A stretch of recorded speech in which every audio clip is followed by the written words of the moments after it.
Hi, my name's Phil. I like talking about politics, and so much of the coronavirus response from Boris Johnson's government so far could be characterised by either not doing what the experts advised, ignoring them, or doing it but too little, too late. Now we have a bit of a different beast. The COVID vaccine passports are as controversial as any of the other measures that have taken place so far, but this time there seems to be some genuine debate, and it could well be costly for the government. But first, if you'd like to be notified of daily news and politics, please subscribe to the channel and click the bell notification icon.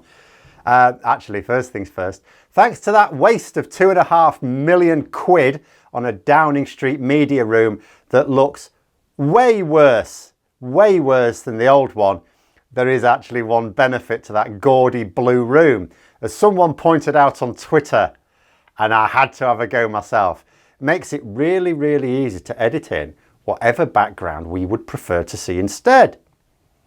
But anyway, what was actually discussed in that briefing, I suppose a couple of days ago now from your point of view, was that Boris Johnson intends to use COVID vaccination passports to regulate certain activities in the future as a way of managing risk. Now, in one sense, it would well be argued that even a government genuinely trying to manage the pandemic well would try to work out a system whereby you reduce risky activities in order to minimise the loss of life, whilst not restricting lower risk situations, and that may well involve having some people be able to do some things that other people cannot. But you know what? That's life anyway. All the people that are complaining about civil liberties in not being able to go to the pub and so on, there's lots of people in this country can't go to the pub outside of the pandemic. They're trapped in poverty. There's all sorts of things you would think is a civil liberty not be able to do that is not afforded that people. But anyway, the basic idea behind the vaccine passport is trying to say that some are at a way lower risk of transmitting the disease doing certain activities and so need to face fewer restrictions, and you can still manage the situation rather than have everyone do it. I think that's what the Conservatives don't like, about lockdowns. It means everyone has to do this thing. But the problem is, how do you manage the risk? Because it also means that some people are facing restrictions on the way they live their lives that others are not. And that is very upsetting for the general population. Like this idea of everyone in it together, and we know we're not, because whenever someone close to the government broke the rules, nothing happened to them. But this general feeling of togetherness was pretty powerful. Whereas if you adopt a situation where it's like, well, these people can do this, but you can't. People are okay with, cutbacks or changing the way they live if everyone else is doing the same. They don't always think it's fair if you're not. So you have to be very sure that the constraint of civil liberties, as it's been discussed, is worth the benefits to the wider society. Now, there are lots of people attacking the idea of the vaccine passports, and I may be one of them, but I'm trying to just mull it over here as a step too far in controlling people's lives. The problem is that the people shouting the loudest about this being a terrible attack against freedom frankly lost their credibility by arguing against lockdowns and even wearing face masks in the office or shops. So after Easter, Boris Johnson intends to implement this scheme. I mean, that's not to say it's coming into force later this month. I think it's supposed to be more likely late May or June. But it's not immediately clear whether or not he's going to put it to a vote in Parliament. Now, technically, he doesn't have to. But he runs the risk of enraging his own MPs if he continually adopts unpopular policies without consulting them. He's done it a few times already, and they're already getting a bit snippy. Now, if he could be sure of winning such a vote, of course he would put it before Parliament. Even then, he'd probably prefer not to, because the debate will be damaging. But he would absolutely do it because he knows he's taking the mickey at the moment. The problem is that he may not win the vote. Now, I'm not sure how many Conservative MPs would actually vote against the measures, other than it's supposed to be at least 40. Now, that is basically the magic number for making it a little bit dodgy. But it would make no difference at all if, of course, Labour vote with the government. Now, I've said before that Labour have voted with the government on a few areas of coronavirus policy. In some cases, It's simply because it was actually the right thing to do. But in other cases, it was political. If Labour vote against a particular measure and it fails, the government won't blame their own backbenchers for sinking it. They will blame Labour for denying the government the tools to fight the pandemic. And every cock-up from that point on, the third wave, the fourth wave, everything that goes wrong will be blamed on Keir Starmer's Labour. But it's one thing to let the government have their emergency powers and of course to back a lockdown when the situation has yet again run out of control. But these passports are different politically. The government would find it very hard to blame a third or even fourth wave on the lack of passporting. Not impossible, but hard. That affords Labour a bit of room to manoeuvre. Now, at the point at which I'm recording this, it's all very much up in the air. We do not know how Labour will vote. Could go either way, but right now, the government haven't actually said how they will be implementing the scheme. The details haven't come out yet.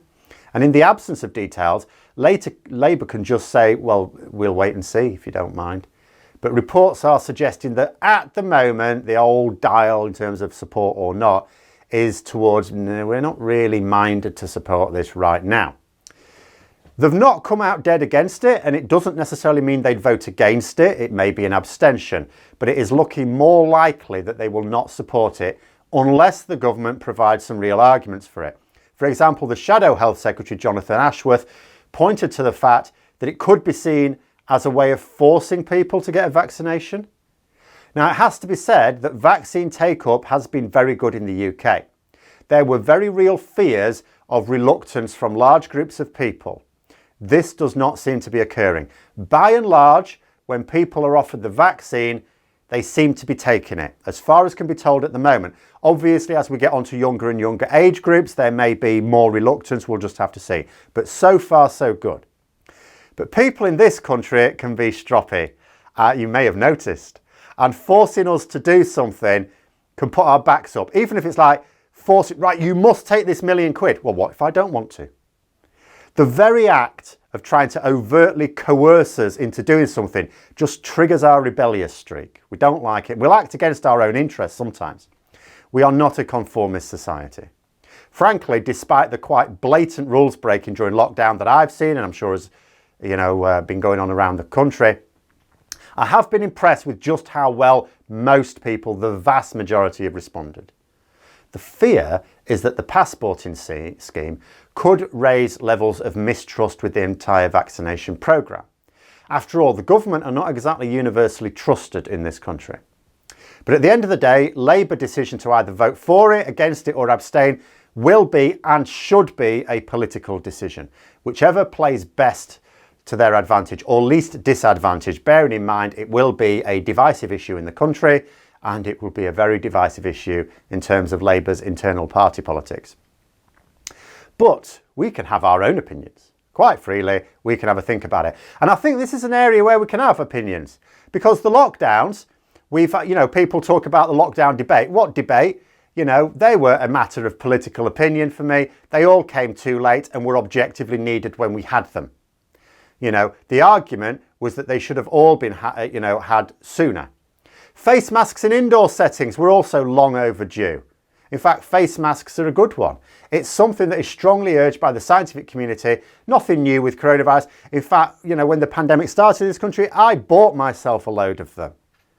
Months. I was wearing them in shops months before that they were mandated. It's no great impediment to most of us.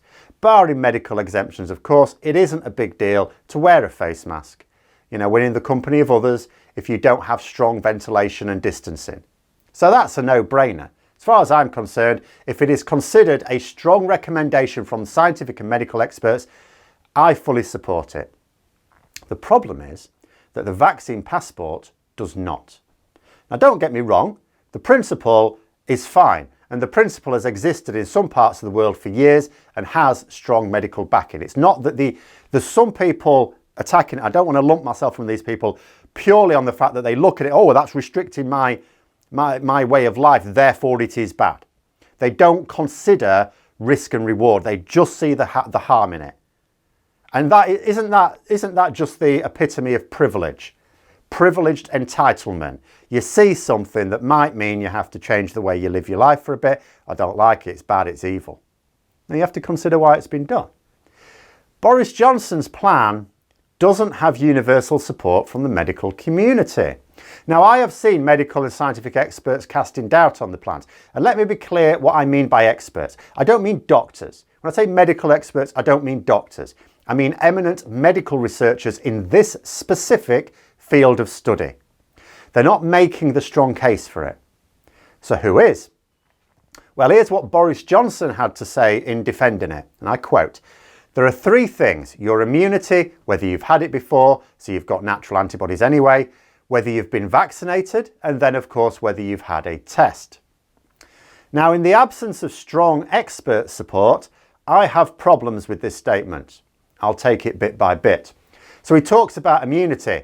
My first problem is in his encouraging people to think that getting COVID and recovering or having a vaccination makes you immune. Neither does.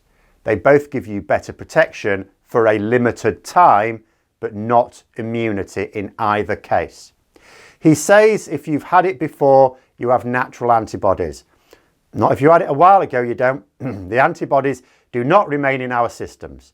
People have recovered from COVID and then contracted it again later.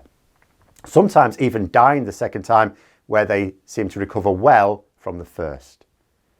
Then he says whether you've been vaccinated, but what does he mean by vaccinated? Again, it has a definition. The medical community are quite clear about what that means. The problem is that the government have used vaccinated to mean a single dose. A single dose offers varying degrees of protection depending on the variant. It can be quite low. Again, because the government have tried to misuse the word, we're not clear on what he means by vaccinated. Then he finishes by talking about tests. Now, does he mean the PCR test? You know, the one that's reasonably accurate? Or is he going to be talking about those take-home lateral flow tests that are worse than flipping a coin? For me, if the government genuinely believe that this scheme is going to help them manage the pandemic without resorting to lockdowns again, which is surely their aim, then they're going to have to explain it a lot better. After all, look at how they treated things in summer last year. They basically did lock down the north of England and they behaved as if they weren't doing, because their Tory heartlands were fine and they weren't fine because that's where the surges were occurring, but they didn't lock them down. Again, we don't trust the government to have our best interests at heart, so they need to make the case. Right now, they're not even making the case to independent experts, much less those of us who are a little bit politically suspicious. Apart from anything else, test and trace was supposed to be what we were going to use to manage to live without lockdowns. Do you remember that? That didn't work out too well. Why should the public believe the government's latest plan? But those are my thoughts. Let me know yours in the comments below. I hope you found the video interesting. If you did, don't forget to click the like button. And if you'd like to support the channel further, please also click the Patreon link for details. And until next time, I'll see you later.